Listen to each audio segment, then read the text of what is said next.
ఓం గం గణపతయే నమః. ఓం శరవణ భవాయ నమః. మీ అందరికీ కూడా స్వామి మురుగన్ అనుగ్రహం పరిపూర్ణంగా ఉండాలని కోరుకుంటూ, మనకి ఈ సంవత్సరం 26/11/2025 బుధవారం నాడు సుబ్రహ్మణ్య షష్ఠి, అంటే మురుగనికి చాలా విశేషమైన రోజుగా మనం అతన్ని పూజిస్తూ ఉంటాము. ఆ రోజు విశేషంగా స్వామివారిని ఆరాధించి స్వామి అనుగ్రహాన్ని పొందుతూ ఉంటాము. అయితే షష్ఠి విశేషం ఏమిటి? ఏ అభిషేకం ద్వారా స్వామి అనుగ్రహం మనకు పరిపూర్ణంగా ఉంటుంది, ఉపవాస విధానాలు ఏమిటనేది ఈ వీడియో ద్వారా మీకు తెలియచేయాలి అనుకుంటున్నాను. అయితే ఎక్కువ శాతం సుబ్రహ్మణ్య స్వామిని కొలుస్తున్నారు అంటేనే సంతానం కోసమే కొలుస్తూ ఉంటారు, అంటే వంశాభివృద్ధికి కొలుస్తూ ఉంటారు. అంటే స్వామివారు వంశాభివృద్ధి ఒకటే కాదు, సంతానాన్నే కాదు, మనకి ఇది అది చెప్పడానికి వీల్లేదు. మనకి జీవితంలో వచ్చే ఎలాంటి సమస్యనైనా ఆ స్వామిని నమ్మి కొలిచిన వారికి ఆ సమస్య లేకుండా తీరుస్తారు, ఆ సమస్యని దూరం చేస్తారు.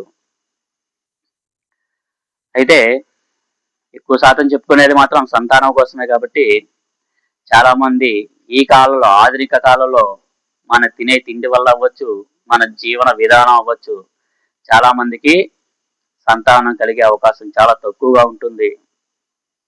అనేక రకాల మందులు వాడుతుంటారు, డాక్టర్లను సంప్రదిస్తూ ఉంటారు, అయినా సరే చాలా మందికి సంతానం కలగదు. కానీ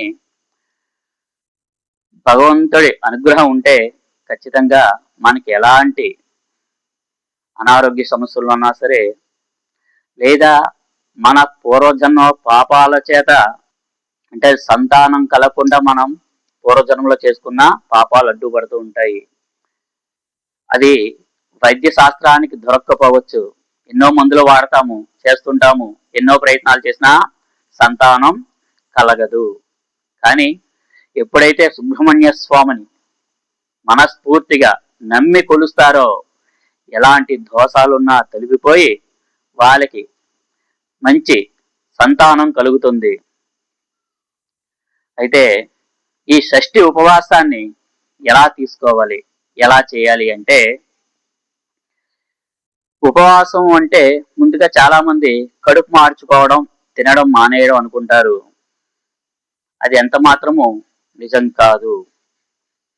అయితే షష్ఠి ఉపవాసమైనా, లేదంటే ఏ దేవతా ఉపవాసమైనా సరే, ఫస్ట్ ఉపవాసము అంటే అర్థం ఏమిటంటే, ఉప అంటే దగ్గర, వాసము అంటే ఉండడము, అంటే భగవంతునికి దగ్గరగా ఉండడము.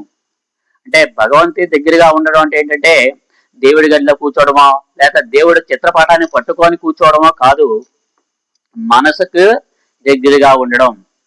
నేను రోజు ఉపవాసం అండి, పొద్దునే దేవుడి ముందు ఒక దీపం పెట్టాను, ఆఫీస్కి వెళ్ళి నాకు నచ్చని వాళ్ళందరినీ తిట్టాను, వాళ్ళకి వీళ్ళకి గొడవలు పెట్టాను, ఇన్స్టాలోనో లేదా యూట్యూబ్ లోనో రీల్స్ చూస్తూ కాలం అంతా గడిపేశాను ఈ రోజు అంటాను, కానీ కడుపులో మాత్రం ఏమీ వేసుకోలేదండి, సాయంత్రం వచ్చి మళ్ళీ ఓ నమస్కారం పెట్టాను, నా ఉపవాసం పూర్తి అయిపోయింది అంటే కాదు.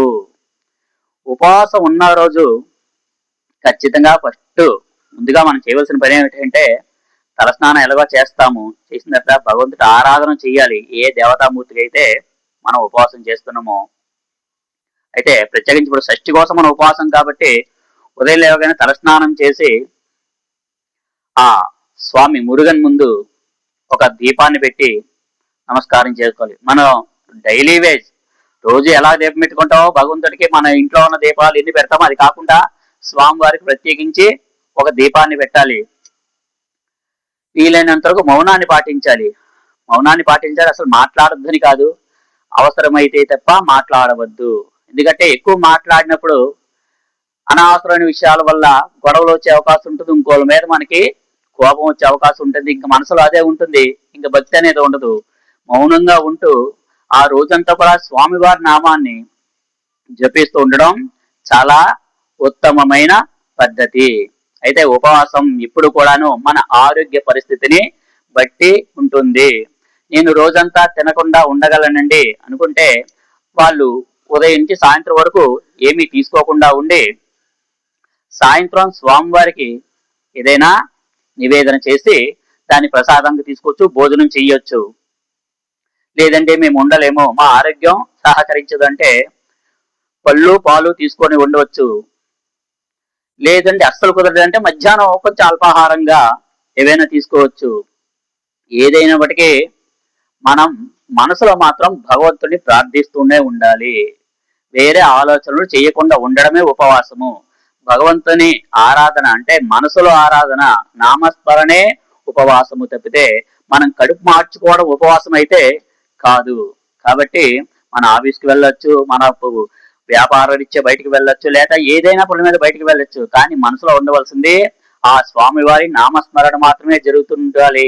ఎవరితోని అనవసరంగా గొడవ పెట్టుకోవడం గాని, ఎవరిని దూషించడం గాని చెయ్యకూడదు. అయితే ఈ షష్ఠి చాలా మందికి సంతానం లేకుండా బాధపడుతున్న వాళ్ళు ఎవరైతే ఉన్నారో ఈ షష్ఠితో ఆపేయకండి.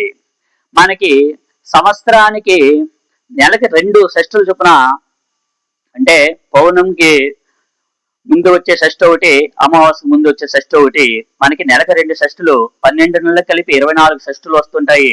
మీకు అవకాశం ఉంటే 24 షష్ఠులు చెయ్యండి, ఉపవాసం చెయ్యండి. లేదంటే పౌర్ణమికి ముందు షష్ఠి అయినా, లేదా నెలకు ఒక షష్ఠి, ఏదో ఒక షష్ఠి ఎంచుకోండి. ఆ షష్ఠి రోజు దీక్షగా ఏం చేస్తారంటే ఈ ఉపవాసాన్ని చేస్తూ ఉండండి. మళ్ళీ వచ్చే సంవత్సరానికల్లా ఖచ్చితంగా సంతానం లేదు అనుకునే వాళ్ళకి ఖచ్చితంగా స్వామివారి అనుగ్రహం వల్ల సంతానం కలుగుతుంది. కానీ చెప్తున్నాం కదా, ఉపవాస దీక్ష అంటే ఏమిటంటే మనం కడుపు మార్చుకోవడం అయితే కాదు. ఉపవాసం పేరుతో దీపం పెట్టి బయటికి వెళ్ళిన వాళ్ళు వీళ్ళు దూషించడం అయితే కాదు. మనం చేయవలసింది ఉదయం తలారా స్నానం చేసి స్వామివారికి ఓ దీపాన్ని పెట్టాలి. ముఖ్యంగా స్వామివారికి నివేదన ఏం చేయాలి అంటే పెద్ద పెద్ద ఆర్భాటాలు అవి చేయనవసరం లేదు. స్వామివారికి మనకున్నంతలోనే ఖచ్చితంగా పెట్టవలసిన వాటిలోని పాలు నైవేద్యం పెట్టాలి. అది కూడా పచ్చి పాలు పెట్టకూడదు. మనం పాలు మరిగించి కొంచెం చల్లార్చి, మీకు అవకాశం ఉంటే తేనె లేదంటే పటిక బెల్లము కలిపి కొంచెం యాలకుపొడి వేసి స్వామివారికి నివేదన చెయ్యండి. 2 అరటిపళ్ళు నైవేద్యం పెట్టండి. లేదా అరటిపళ్ళు మాకు దొరకలేదండి అంటే ఏదైనా ఒక పండు, అది దానిమ్మ పండు అవ్వచ్చు, యాపిల్ అవ్వచ్చు, కమలా పండు అవ్వచ్చు, ఈ రకంగా ఏదైనా ఒక పండుని నైవేద్యంగా స్వామివారికి ఉదయం సమర్పించండి. అదేవిధంగా సాయంత్రం మీకు వీలైతే స్వామివారికి నెయ్యి దీపం అంటే చాలా ప్రత్యేకం. మీకు అవకాశం ఉంటే షట్కోణ దీపము అంటారు. అంటే 6 కోణాలతో ఒక ముద్దు వేసి మధ్యలో ఓం రాయాలి. చుట్టూ కోణాల మధ్యలోని గడులు ఉంటాయి కదా, ఆ గడిలోని శరవణ భవ అని స్వామివారి మంత్రాన్ని ఆ వరిపిండితోనే, ముగ్గంటే మీరు వేరే వేరే ముగ్గులు కాదు, వరిపిండితో ఈ 6 కోణాల ముగ్గును వేసి అందులో 6 ప్రమిదలు పెట్టి మధ్యలో ఓంకారం రాయాలి. వీలైనంత వరకు నెయ్యి దీపాన్ని పెట్టండి. లేదండి మాకు నెయ్యి పెట్టుకునేంత స్తోమత లేదంటే కనీసం ఒక్క నెయ్యి దీపానైనా స్వామికి వెలిగించండి.